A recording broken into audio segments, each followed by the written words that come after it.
भूतले श्रीमते कृतदास्य अधिकारी इति नामिने नमो विष्णुपादाय कृष्णपृष्ठाय भूतले श्रीमते भक्तिवेदांत स्वामी इति नामिने नमस्ते सारस्वते देवे गौरवाणी प्रचारिणे निर्विशेष शून्यवादी पाश्चात्य देशतारिणे श्रील प्रभुपाद की जय, गुरु महाराज की जय, निताय गौर प्रेमानंदे हरि बोल।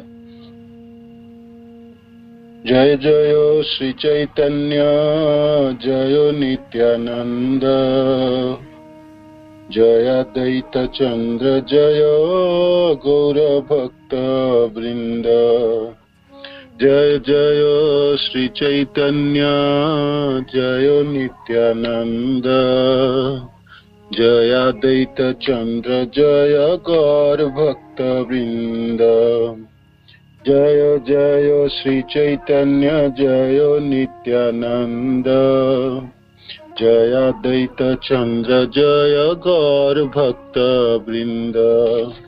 श्री चैतन्य महाप्रभु की जय, श्री नित्यानंद गोसाई की जय, श्री अदित ठाकुर की जय, श्री गदाधर पंडित की जय, श्रीवास आदि गौर भक्त बिंद की जय।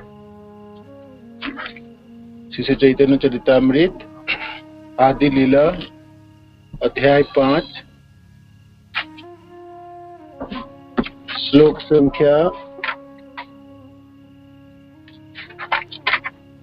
पढ़े थे 66 श्लोक की व्याख्या किए थे पिछले सप्ताह में, तो वहां से शुरू करते हैं। तो इससे पहले जहां तक हम पढ़ाई किए हैं बस श्रवण की, उसके मैं संक्षिप्त वर्णन कर देता हूँ। नित्यानंद प्रभु जो भगवान के द्वितीय विस्तार हैं, प्रथम विस्तार है, जो बलराम जी हैं वही नित्यानंद प्रभु हैं। और आदि चतुर्भुज में वो मूल संकर्षण के नाम से जाना जाते हैं। आदि संकर्षण के रूप में वो जाने जाते हैं। और वही जो मूल जो आदि चतुर्भुज के जो संकर्षण है वो द्वितीय चतुर्भुज में द्वितीय विस्तार होती है, तो उनमें उनकी उस संकर्षण के नाम है महासंकर्षण। तो महासंकर्षण की फिर जो विस्तार है कारणोदकशयी विष्णु है।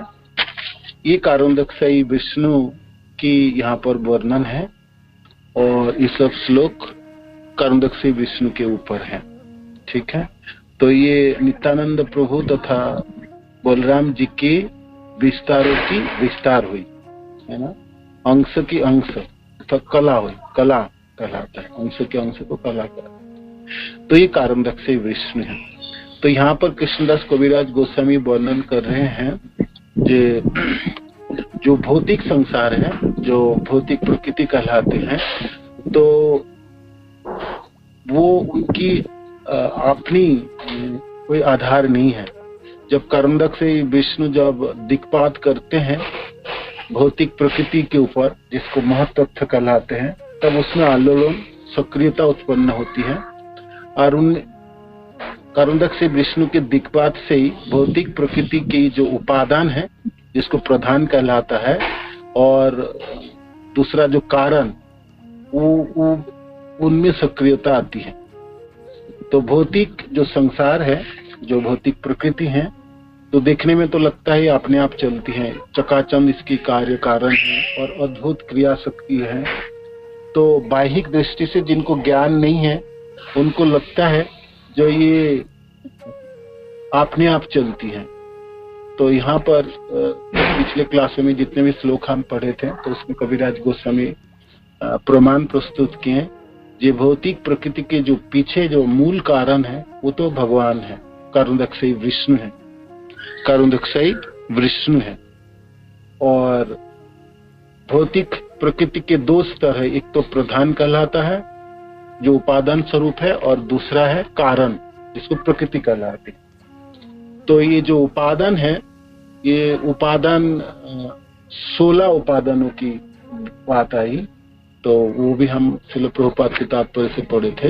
वो है 16 जो उपादान है, 5 तथ्य है, भूमिर अपन वायु क्षम, ये भौतिक तथ्य महाभूत कहलाते, और बाकी 11 जो इंद्रियां हैं, 5 ज्ञानेंद्रिय, 5 कर्मेंद्रिय और मन को लेके 11 इंद्रिया, और ये 5 तत्व, तो 16 अवयव तथा उपादान जो प्रधान के रूप में जाना जाते हैं भौतिक प्रकृति के, और बाकी जो उनके कारण या प्रकृति कहलाता है उनकी 4 विभाजन थे जो हम पढ़े थे, काल, कर्म और सब भाग्य और तथा स्वभाव।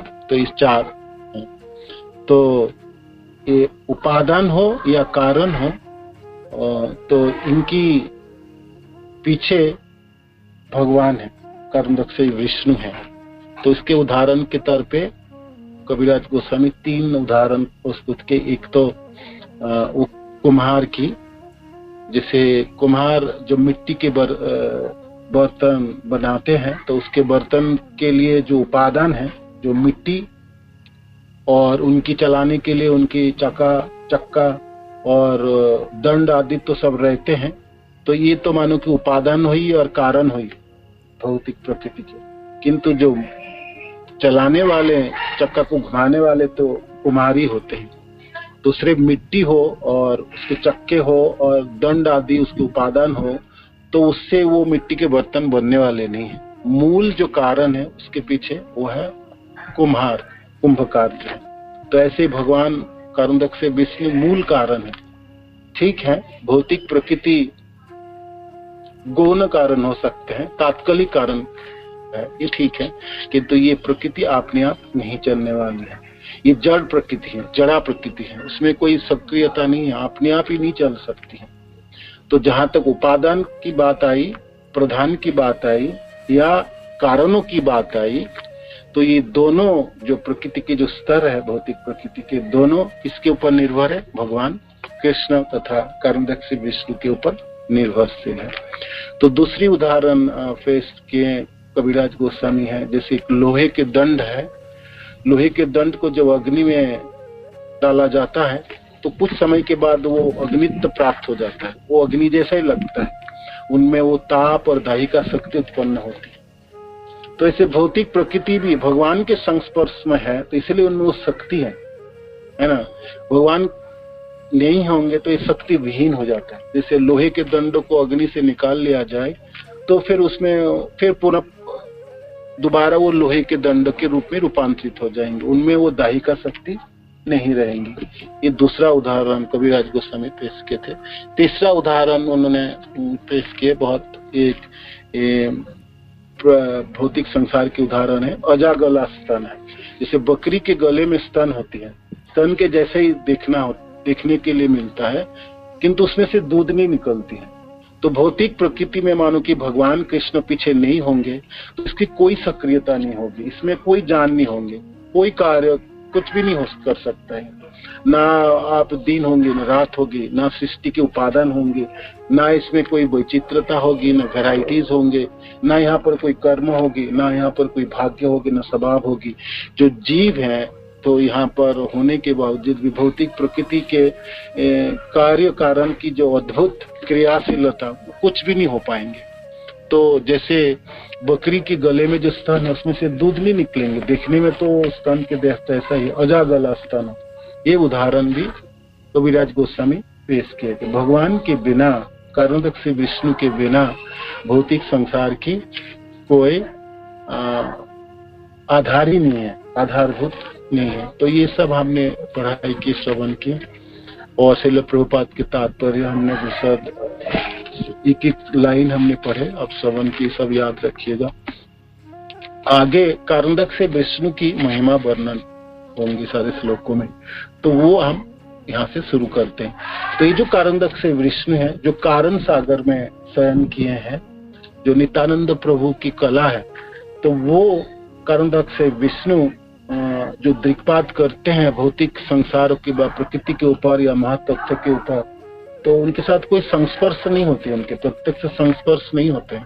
कारण सागर जो है ये भौतिक संसार और आध्यात्मिक संसार के बीच है, कारणार बोलता है इसको, बीरजा भी कहलाता है। तो इनकी जो जल है वो दिव्य है, उनकी एक कण से गंगा जी उत्पन्न हुई, ये सब भी हमने सुने, श्रवण किया। तो भौतिक जो प्रकृति है उन वो संस्पर्श नहीं कर सकती, कारण सागर के स्पर्श नहीं कर सकते। तो जब कारण सागर को स्पर्श नहीं कर सकती तो फिर कारणदक से विष्णु को कैसे स्पर्श करें?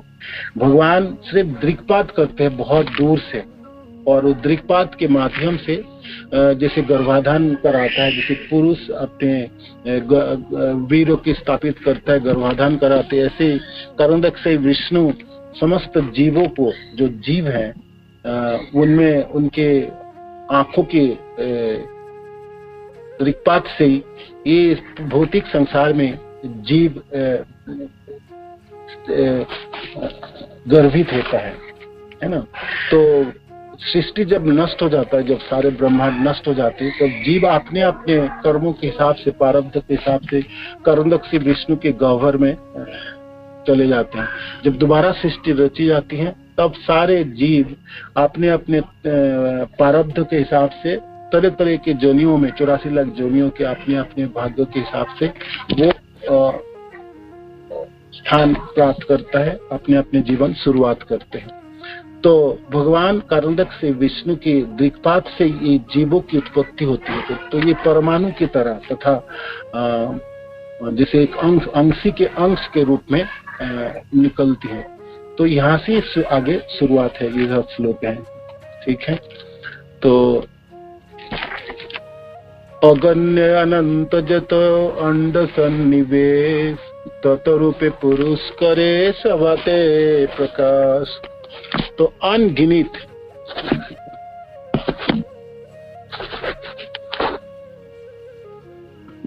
अनगिनित, अगण्य जिसको गणना नहीं कर सकते, अनंत जत अंड सन्निवेश तत रूपे पुरुष करे सभाते प्रकाश। तो ये जो पुरुष, जो कारणदक से विष्णु है, से अनगिनित ब्रह्मांड उत्पत्ति होती है, और हर ब्रह्मांड में ये कारणदक से विष्णु अपने को विस्तार करके सारे ब्रह्मांड में प्रवेश कर जाते हैं। पुरुष न साते जबे बाहिराई सास, निश्वास सहित है ब्रह्मांड प्रकाश। पुरुष न सते जबे बाहिराई श्वास, निश्वास सहित है ब्रह्मांड प्रकाश। जब पुरुष सांस छोड़ते हैं, जिसको निश्वास कहलाता है, जैसे सांस छोड़ते हैं ना, इसको निश्वास। तो जब सांस छोड़ते हैं तो प्रत्येक उच्छ्वास के साथ ब्रह्मांड प्रकट होते हैं।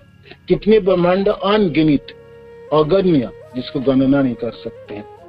अनगिनित ब्रह्मांडों की उत्पत्ति होती है, और हर ब्रह्मांड में ब्रह्मा जी आदि सब जीवों की भी उत्पत्ति होती है।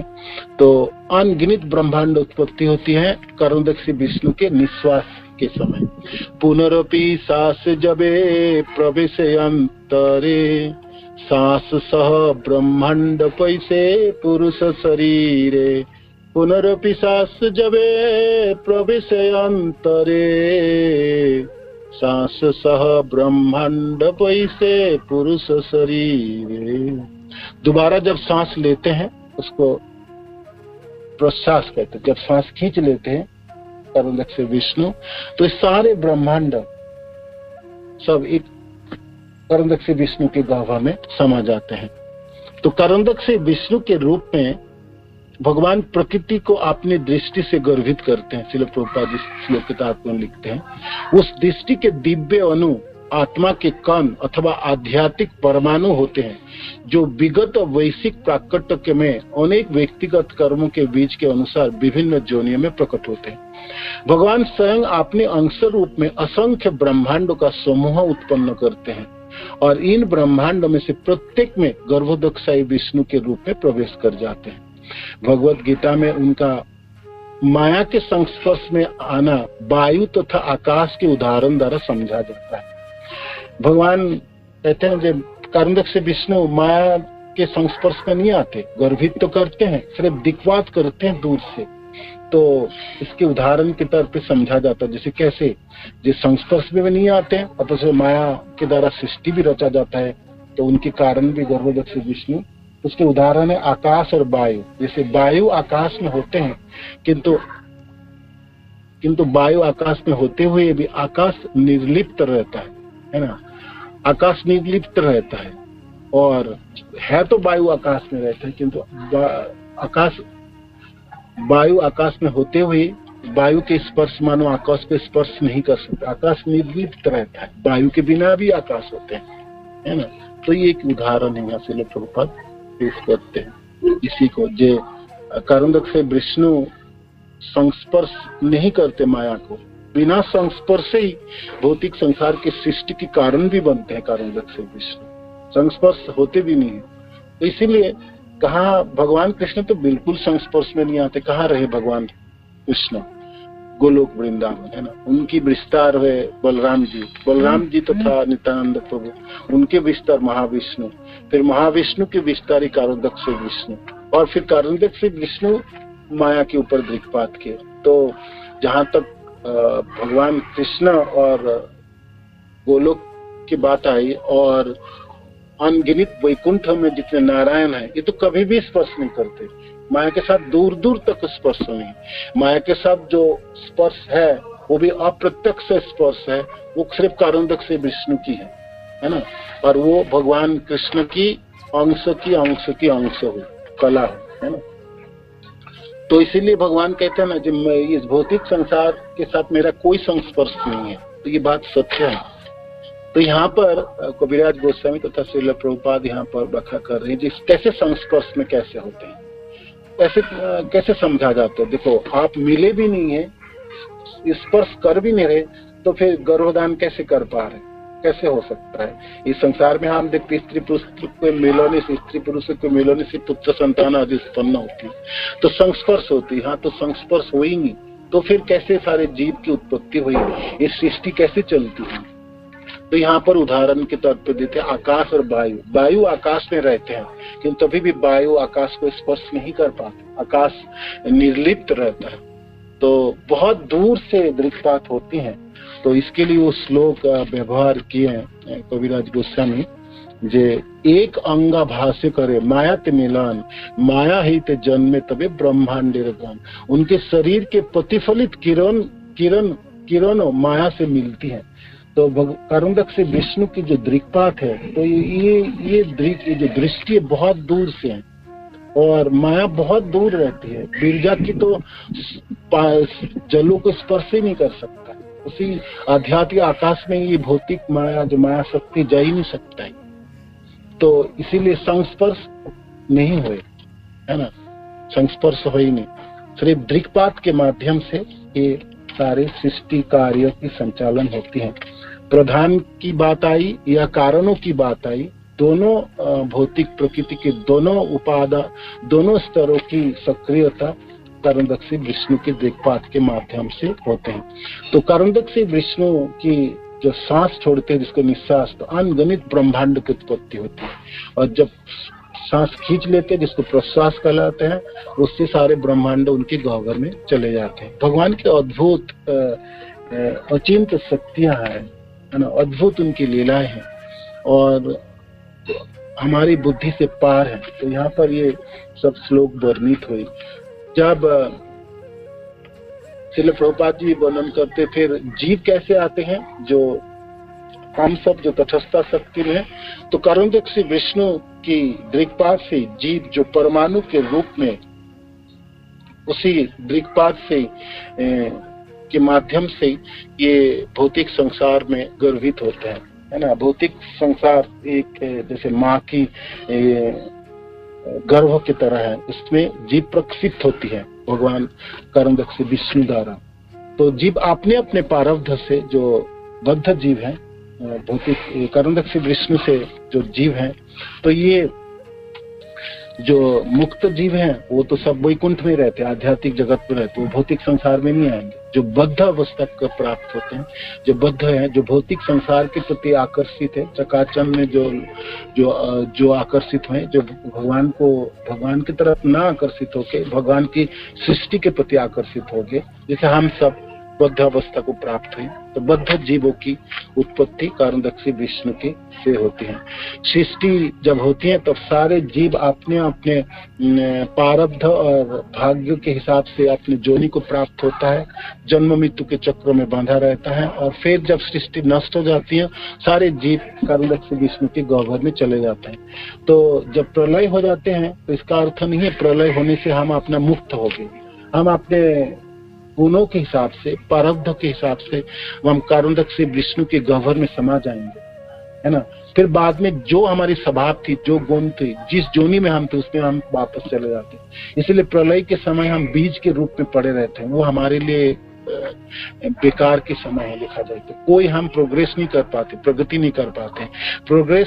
प्रगति तो हम इस समय कर सकते हैं, अपनी चेतना के विकास करके हम अपनी इस माया शक्ति के प्रभाव को काट के भगवान के संसार में वापस जा सकते हैं। हम अपनी बद्ध अवस्था को अतिक्रम कर सकते हैं, मुक्त अवस्था में पहुंच सकते हैं, है ना। तो भगवान कृष्ण की धाम को प्राप्त कर सकते हैं, कृष्ण प्रेम प्राप्त कर सकते हैं। तो वो कृष्ण के प्रति उन्मुख होके, गुरुदेव के चरणाश्रित होकर सेवा कार्यों के ग्रहण करके हमने भगवान के आध्यात्मिक शक्ति के अधीन होकर महात्मा नस्तु माम पार्थम दैवीम प्रकृति में आश्रिता, हमारे पूरे जीवन में हम दैवी प्रकृति के आश्रय में रहें और निरंतर हमने भक्ति करते रहें। तो जो भक्ति के माध्यम से हम अपनी बद्ध अवस्था को अतिक्रम कर सकते हैं, अपनी चेतना का विकास कर सकते हैं, अपने संसार चक्र को भेज सकते। तो ये सृष्टि जब रची जाती है तो ये हमारे लिए एक मौका है, एक हमारे लिए सुयोग है, एक हमारे लिए ये समय हम अपने परिवर्तन कर सकते हैं। प्रलय के समय जब हम कारणदक्षी विष्णु के गह्वर में रहेंगे उस समय कुछ भी नहीं हो सकते, सुप्त के रूप, बीज के रूप में रह सकते, कोई प्रगति नहीं हो सकता। तो इसके बारे में यहाँ पर श्रील प्रभुपाद वर्णन कर रहे हैं। आगे जो कारणदक्षी विष्णु की और महिमा वर्णित होगी। गोबाक्षेर रंध्रे जैन त्रसो रेणु चले पुरुषेर लोम कूपे ब्रह्मांडेर जाले। तो कैसे सृष्टि रची जाती, तो उसको समझाने के लिए ये श्लोक व्यवहित हुए। जैसे सूर्य की रोशनी जब घर के मध्य आती है, खिड़की के छिद्र से आते हैं, तो उसमें सूर्य किरणों में हमने अनगिनत धूल की कण होते हैं। तो वो धूल की कण जैसे अनगिनत होती है, ऐसे ही खिड़की के छिद्र से जैसे अनगिनत धूल की कण आती हैं व जाती हैं, तो ऐसे ही कारणदक्षी विष्णु के लोमकूप से, शरीर लोमकूप से अनगिनत ब्रह्मांड की उत्पत्ति होती है और नष्ट भी हो जाती है। तो इसीलिए यहाँ पर गोबाक्षेर रंध्रे जैन त्रस रेणु चले पुरुषेरो लोम कूपे ब्रह्मांडेरो जाले। जिस प्रकार धूल के छोटे छोटे कण खिड़की के छेदों से निकल जाते हैं, उसी तरह ब्रह्मांड के समूह पुरुष के रोम छिद्र से होकर निकल जाते हैं। जैसे निश्चित काल मथा बलम्ब्य जीवंति लोम बिलजा जगदंडनाथा विष्णुर्महानिह जस्य कला विशेष गोविंदमादि पुरुषम तमहम भजामि। तो जितने भी ब्रह्मा है, हर ब्रह्मांड में एक ब्रह्म होंगे, किसी ब्रह्मांड में 4 मुख ब्रह्मा होंगे, किसी में 8 मुख वाले होंगे, किसी में 12, किसी में 16। तो जितने भी ब्रह्मा हो या जितने भी भौतिक लोकों के अन्य स्वामी, तो ये सब ब्रह्मागण तथा भौतिक लोकों के अन्य स्वामी महाविष्णु के रोम छिद्र से उत्पन्न होते हैं और उनके एक उच्छ्वास काल तक जीवित रहते हैं। एक उच्छ्वास काल तो जीवंते लोम बेलजा जगदंडनाथ, जितने भी जगत के नाथ है। तो एक जगत के नाथ है भाई ब्रह्मा, तो प्रथम नाथ है, प्रधान व्यक्ति है, और उन्हीं से बाकी सृष्टि होती। तो जितने भी ब्रह्मा है, जितने भी ब्रह्मांडों के जितने भी ब्रह्मा है ना, जितने भी लोकपाल आदि सब हैं, तो सबों की जीवन काल क्या है? सबसे ज्यादा समय कौन जीते हैं? ब्रह्मा जिएंगे। इसमें हम जैसे 100 साल जिएंगे अपने हिसाब से, कोई कीड़े मकोड़े तो 1 दिन जीता है, कोई 1 सेकंड जीते हैं। तो ऐसे करके अपने अपने आयु होते हैं। तो देवता लोग 10,000 साल तक जीते हैं, है ना। तो जनलोक, महलोक, तपलोक के वासी और भी हजारों साल तक उनके आयु होते हैं। ब्रह्मा के आयु 100 साल होते हैं, किंतु उनकी 100 साल भयानक है। उनके एक दिनों में 14 मनु आते हैं और एक मेनू 71 चतुर्युग की अब समय अवधि की उनकी आयु है। एक चतुर्युग शब्द के में 4,32,000 सालों की तो आपकी ये कली युग है। उनके डबल 8 लाख, तो ऐसे करके लगभग 40 लाख सौर वर्ष की एक चतुर्युग है। ऐसे 71 चतुर्युग तो एक मनु है। और ब्रह्मा के एक दिनों में 12 घंटे में 14 मनु आते हैं। ऐसे रात उनकी 12 घंटे, ऐसे करके ब्रह्मा 100 साल तक उनकी आयु है। तो बहुत समय है, अनगिनत सौर वर्ष का देखा जाए तो हमारे हिसाब से।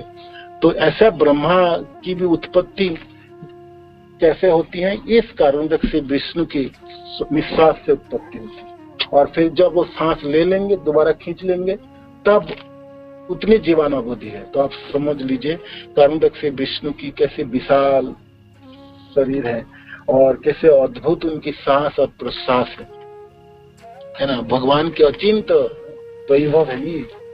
तो अनगिनत ब्रह्मांड की उत्पत्ति, जैसे खिड़की के छिद्र से धूल कणा जाती आती रहती है, इसे ब्रह्मांड की उत्पत्ति और प्रलय होती है। मैं अपने हाथ के साथ, ब्रह्मा जी आगे कहते हैं, मैं एक क्षुद्र जीव हूँ जो ब्रह्मा है। ब्रह्मा कहते हैं, ब्रह्मा अपनी स्तुतियों में कहते हैं, जब वो बछड़े को चुराए और भगवान की माया से मोहित हो गए, तो अपने स्थिति को समझ के ब्रह्मा स्तुति करते हैं। ब्रह्मा जी कहते हैं कि मैं कबाहो तमो मोहद्र स चराग्नि बार भूगो। मैं तो अपने हाथ के साथ विद्याओं के माप वाला क्षुद्र प्राणी कहा हूँ। मैं भौतिक प्रकृति, समग्र भौतिक शक्ति, मिथ्या अहंकार, आकाश, वायु, जल तथा पृथ्वी से निर्मित इस ब्रह्मांड से घिरा हुआ हूँ। और आपकी महिमा क्या है? आपके शरीर के रोमकूप से असंख्य ब्रह्मांड उसी तरह निकल रहे हैं जिस प्रकार खिड़की के छेद से धूल के कण निकलते हैं। तो ये भगवान की महिमा है। मनुष्य जब कहते हैं, कोई मनुष्य जब अपने मिथ्या अहंकार में वशीभूत होकर अपने को भगवान के रूप में बताते हैं, तो क्या नगण्यता आते। ब्रह्मा कहते कि मैं एक नगण्य प्राणी हूँ, मेरा क्या मोल है आपके सामने, है ना। मेरी क्या मोल है, मैं तो एक नगण्य जीव के तरह हूँ। और मेरी क्या आयु है, मेरी तो एक आयु आपके एक सांस के समान है। और मैं इस भौतिक संसार में फंसा हुआ हूँ। और जिनके आपके शरीरों से अनगिनत तो ब्रह्मांड की उत्पत्ति होती है, समस्त लोकपाल ब्रह्मांड के जगदंडों की उत्पत्ति आपकी सांसों से होती है। ये भगवान के अचिंत वैभव शक्ति है।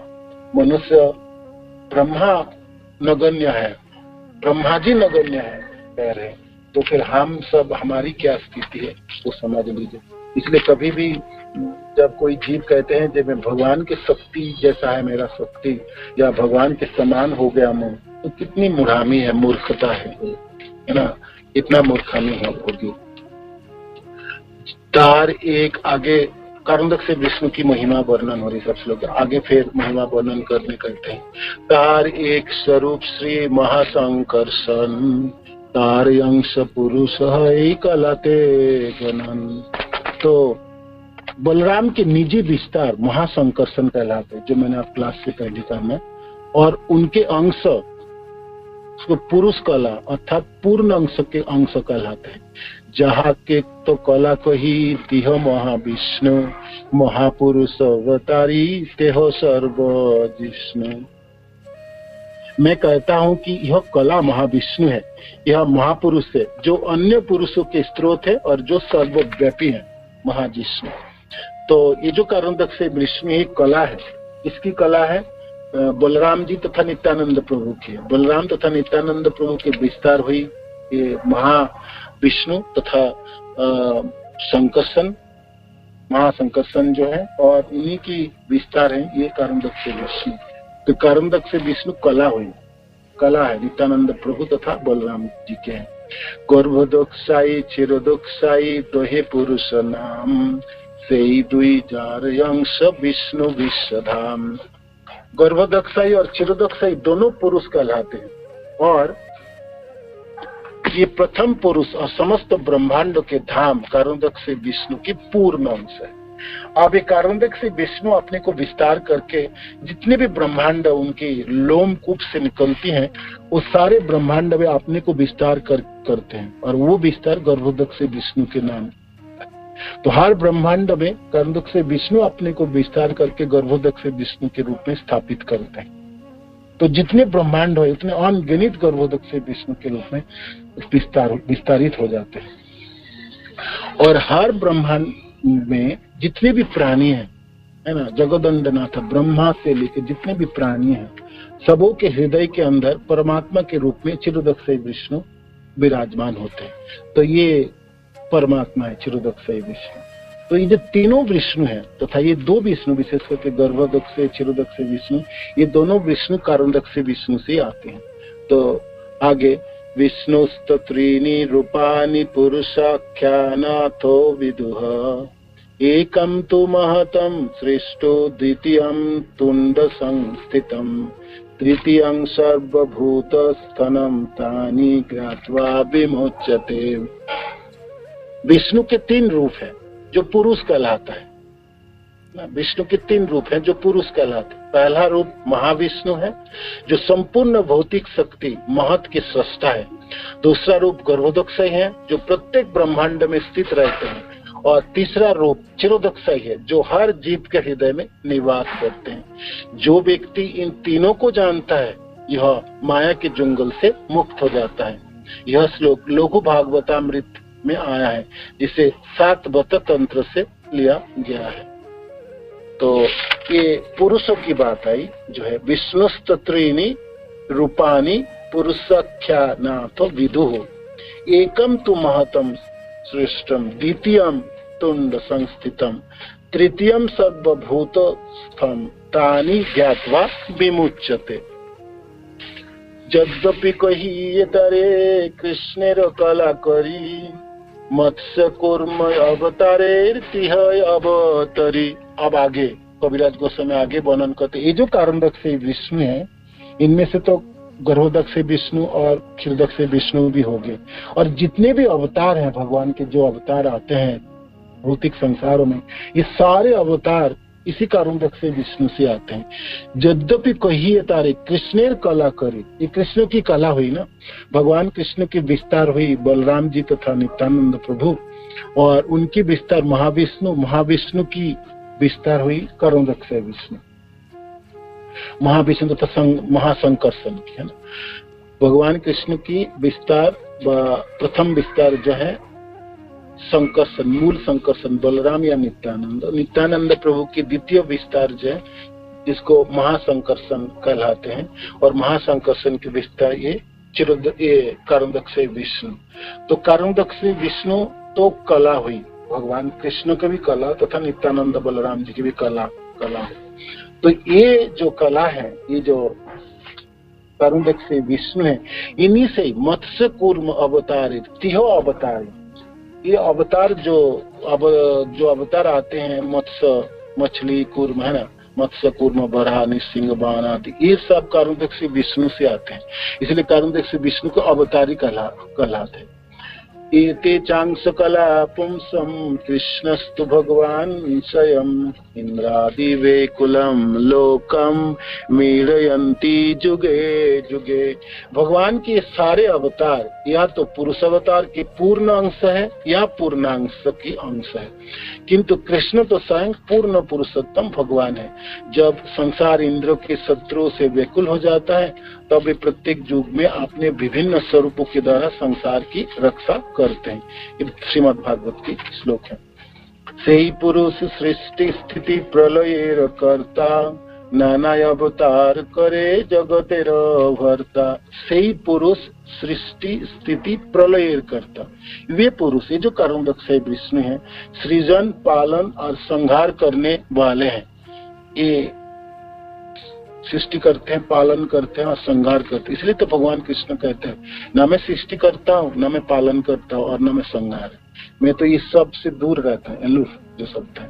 भगवान इसलिए कहते हैं कि भगवान कृष्ण तो माया के संस्पर्श में आते ही नहीं, आते तो है कारणोदक से विष्णु, और कारणोदक से विष्णु से सृष्टि और पालन तथा संहार रचे जाते हैं। जितने अवतार भी उन्हीं से आते हैं, इसलिए उनको अवतारी कहलाते हैं, है ना। हम भगवान कृष्ण कभी कभी गोलोक से अपने मर्त भूमि में आते हैं तो स्वयं खुद आ जाते हैं, तो इसलिए आचार्य जन कहते हैं ना, भगवान कृष्ण जब आते हैं तो उनके शरीर, उनके विग्रह के अंदर सारे अवतार होते हैं, और स्वयं कारुण्यक से विष्णु भी होते हैं। तो कारुण्यक से विष्णु हुए तो कारुण्यक से विष्णु के अंदर ही सब अवतार है, तो सारे अवतार कृष्ण के अंदर ही होते हैं।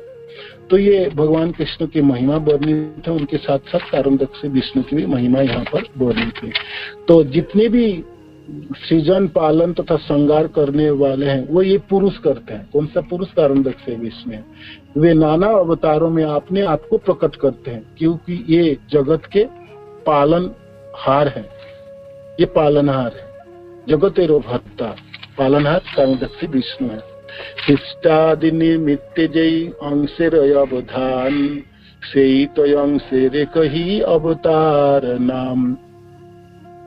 सृष्टि आदि निमित्त, सृष्टि पालन एवं विनाश के लिए जय जो अंशेर अवधान, अंश को प्रकट करने वाले, से तो निश्चय वे ही अंशेर कही, ये उस पूर्णांश अवतार के विषय में कहता हूँ। अवतार नाम, अवतार के नाम से सृजन पालन तथा संगार के निमित्त प्रकट होने वाले भगवान के अंश जो महापुरुष के नाम से जाने जाते हैं अवतार कहलाते हैं।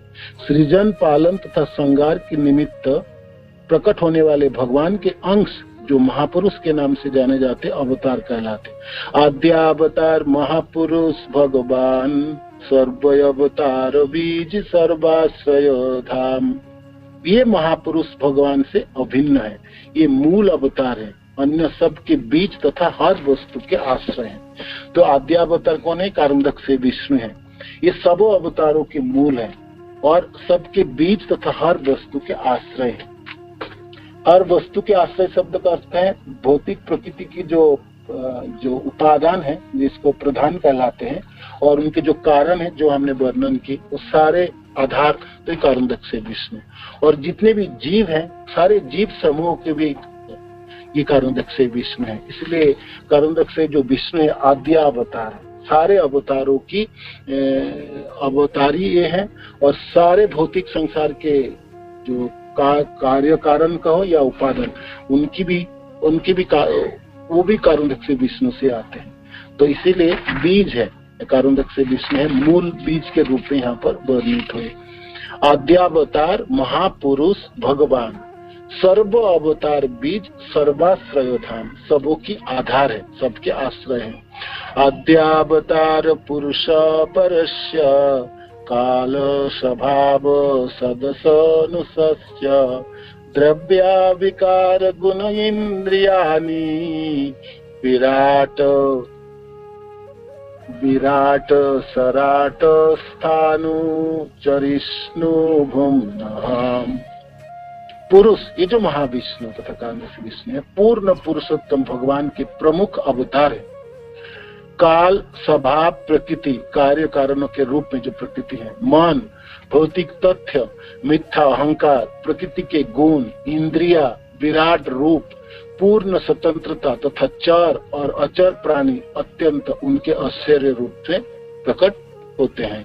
ये कारणोदक से विष्णु से सब प्रकट होते हैं। ये लघु भागवतामृत की ये श्लोक है, यहाँ पर उद्धृत हुई है। पुरुष आद्यावतार पुरुष परस्य काल स्वभाव सत असत मनः च द्रव्य विकार गुण इंद्रियाणि विराट सराट स्थानु चरिष्णु भूम्नः। पुरुष महाविष्णु पूर्ण पुरुषोत्तम भगवान के प्रमुख अवतार है। काल जो है, जो शक्ति है कालों की, स्वभाव है, जीवों के अपने अपने स्वभाव बनते हैं ना कार्य के द्वारा। प्रकृति है, प्रकृति शब्द का अर्थ है भौतिक प्रकृति। भौतिक प्रकृति के दोनों स्तर, उनके उपादान भी है और उनके कार्य कारण भी है, तो प्रकृति है। मन जो इंद्रिया है, भौतिक तथ्य, 5 तथ्य है जो भूत है। मिथ्या अहंकार जो सूक्ष्म मन बुद्धि अहंकार है उनमें। प्रकृति के जो गुण है, सत्व रज तमो गुण, और इंद्रियाएं, सारी इंद्रियाएं, ज्ञानेन्द्रिय और कर्मेंद्रिय, और इंद्रिय के विषय वस्तु रूप रस गंध स्पर्श आदि, और विराट रूप है प्रकृति, जो विराट स्वरूप है इस प्रकृति के, पूर्ण स्वतंत्रता तथा चर तथा अचर प्राणी अत्यंत उनके आश्चर्य रूप में प्रकट होते हैं। तो ये सब कारण से विष्णु से प्रकट होते हैं। इसलिए प्रभुपाद इस श्लोक के तात्पर्य लिखते पढ़ते हैं और फिर यहाँ पर समाप्त करेंगे। लघु भागवतामृतम में अवतारों एवं अनेक लक्षणों का वर्णन करते हुए बतलाया गया है कि जब भगवान कृष्ण भौतिक जगत के सृजनात्मक कार्यकलाप चलाने के लिए अवतरित होते हैं तो वे अवतार कहलाते हैं।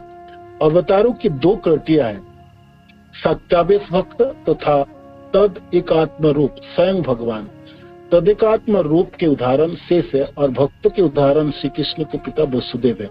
श्रील बलदेव विद्याभूषण ने टीका की है कि यह भौतिक जगत ईश्वर का आंशिक राज्य है, जहाँ विशेष कार्य संपन्न करने के लिए भगवान कभी कभी प्रकट होते हैं। भगवान कृष्ण जिस अंश के द्वारा ऐसे कार्य संपन्न करते हैं वे महाविष्णु कहलाते हैं, जो कारणदक से विष्णु, जो समस्त अवतारों की शुभारंभ है। अनुभवहीन वैज्ञानिक मान लेते हैं कि भौतिक शक्ति भौतिक जगत के लिए कारण तथा अवयव दोनों प्रदान करती है और जीव भौतिक प्रकृति के भोक्ता है, किंतु भागवत विचारधारा के भक्त सारी स्थिति के सूक्ष्म छानबीन कर लेने के बाद समझ सकते हैं कि भौतिक प्रकृति ना तो स्वतंत्र रूप से भौतिक अवयव की पूर्ति कर सकती है, ना ही भौतिक जगत का कारण बन सकती है। भौतिक प्रकृति महापुरुष महाविष्णु के दृष्टिपात से ही भौतिक सामग्री की पूर्ति करने की क्षमता प्राप्त करती है और उनमें उनसे शक्ति प्राप्त कर लेने पर वह भौतिक जगत की कारण कहलाती है। भौतिक प्रकृति की ये दोनों गुण, भौतिक जगत का कारण तथा इनकी सामग्री का स्रोत होना तथा जैसा प्रधान है, परमेश्वर के दृष्टिपात के कारण विद्यमान है। भगवान के ये विभिन्न विस्तार जो भौतिक प्रकृति की शक्ति प्रदान करते हैं, ये पूर्ण विस्तार या अवयव कहलाता है। जिस प्रकार एक दीप से अनेक दीप प्रज्वलित किए जा सकते हैं, उसी तरह ये सारे पूर्ण विस्तार तथा अवतार विष्णु के तुल्य ही होते हैं। फिर भी माया को नियंत्रित करने की कार्यकलापों के कारण ये कभी कभी माइक अर्थात माया से संबंधित कहलाते हैं। यह श्लोक श्रीमद् भागवत से लिया गया है। तो ये यहाँ पर इस श्लोकों की वर्णन कर्मदक से विष्णु की महिमा वर्णित है।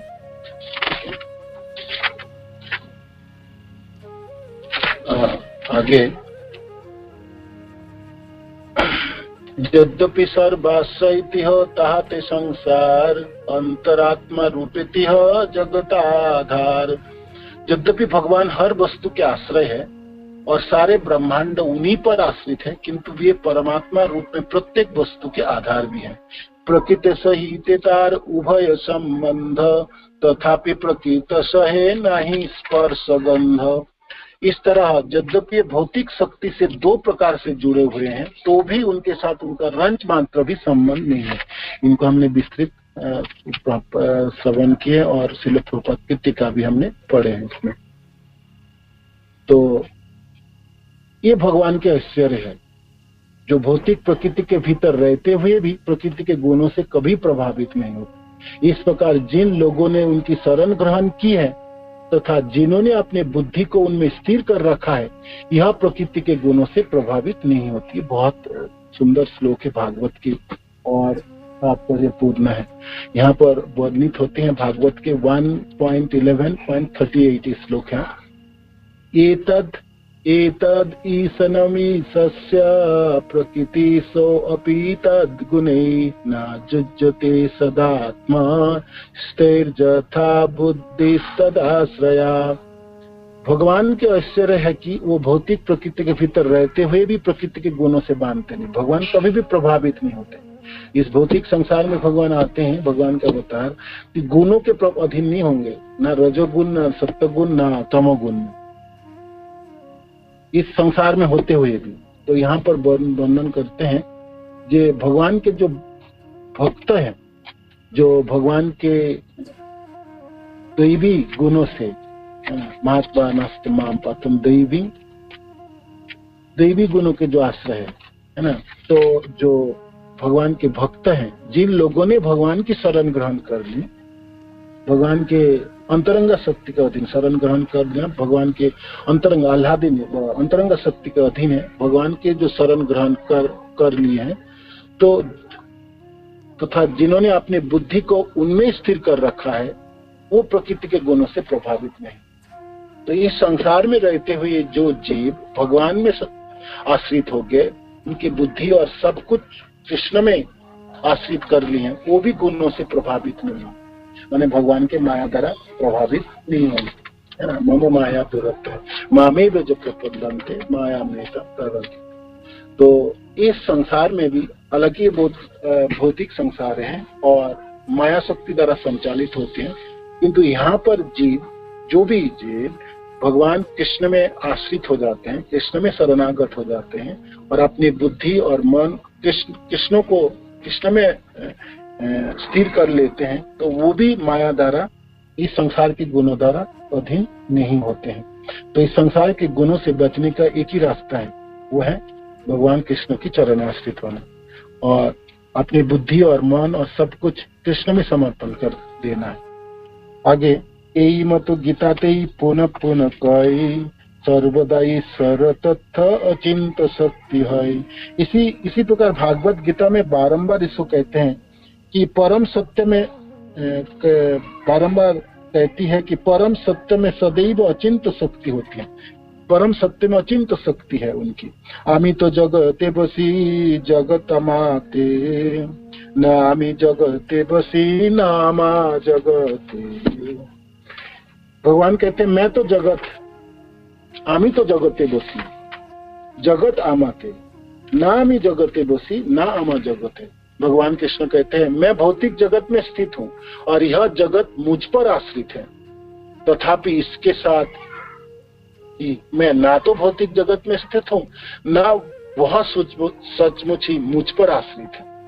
अद्भुत बात है ना। किंतु हमने पिछले सारे श्लोक पढ़ के देखे हैं ना, ये भगवान कृष्ण कैसे इसमें होते हुए भी ना होते हैं। भगवान कृष्ण गोलोकवासी हैं, कहाँ कृष्ण है और कहाँ महावीर कर्णक से विष्णु है। तो कृष्ण को कोई संस्पर्श ही नहीं है भौतिक संसार में, दूर दूर तक नहीं है। भगवान कृष्ण की जो कला है वो ये कर्णक से विष्णु है तथा महाविष्णु कहलाते हैं, और वो महाविष्णु भी संस्पर्श में नहीं आते, वो भी दृक्पात करते हैं।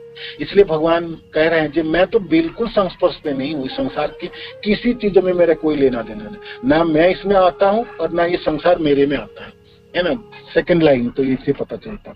और फिर पहला लाइन कहता है कि मैं आमी तो जगत बसी जगत आमाते, मैं इसमें बैठता, मैं इसी में रहता हूँ और कोई जगत मेरे में रहता है। तो वो कैसे है, वो सारे जितने श्लोक हमने पढ़े कि ये जो भौतिक प्रकृति है ये अपने आप संचयमान नहीं हो सकता, सक्रिय नहीं हो सकता है। इनके उपादान प्रधान या इनके कारण दोनों की आधारभूत जो है वो कारणक से विष्णु की दृक्पात है। भगवान पीछे खड़े हैं इसीलिए इनकी सक्रियता है, नहीं तो ये निश्चेष्ट है और निष्क्रिय है।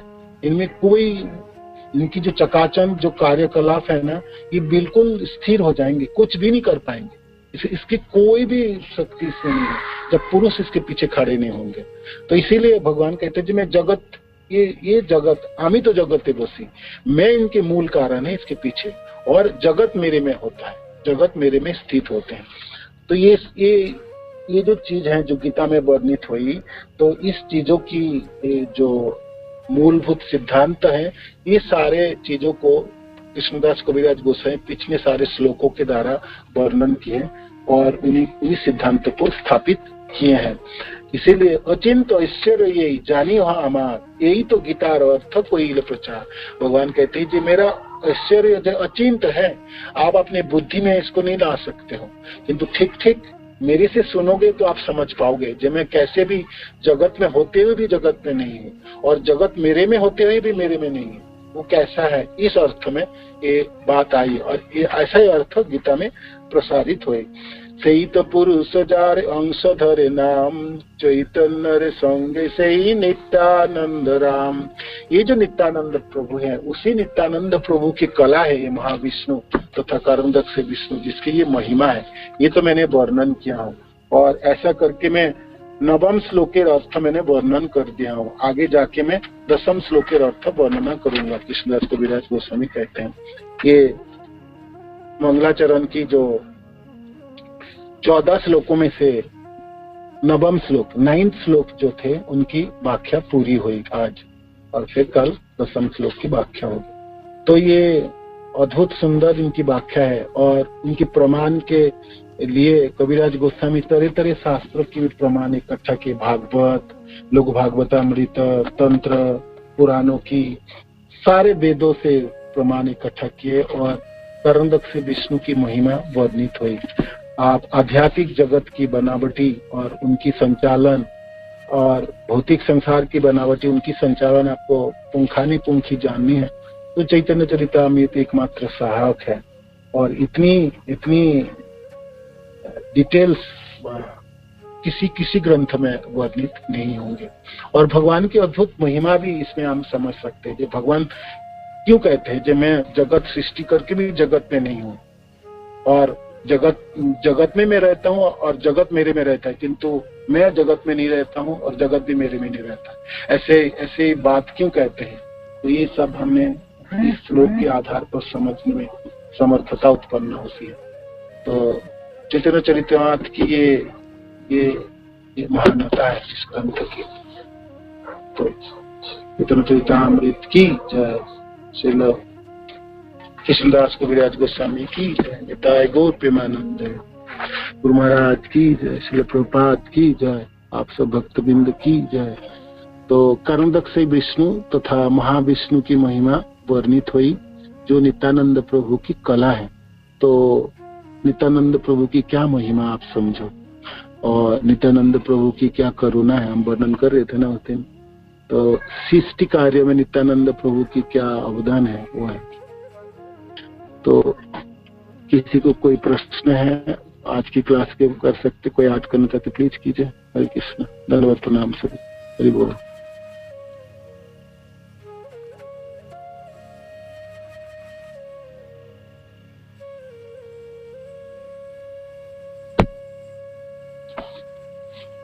हरे कृष्ण।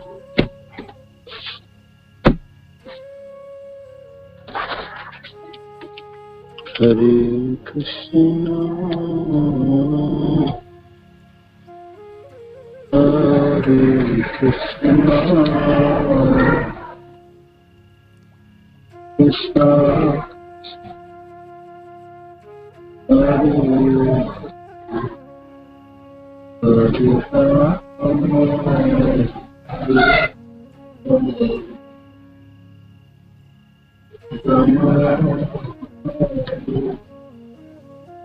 हरे कृष्ण। श्रील प्रभुपाद की जय। गुरु महाराज की जय। निताय गौर प्रेमानंद। हरि हरि बोल। वांछा कल्पतरुभ्यश्च कृपा सिन्धुभ्यैव च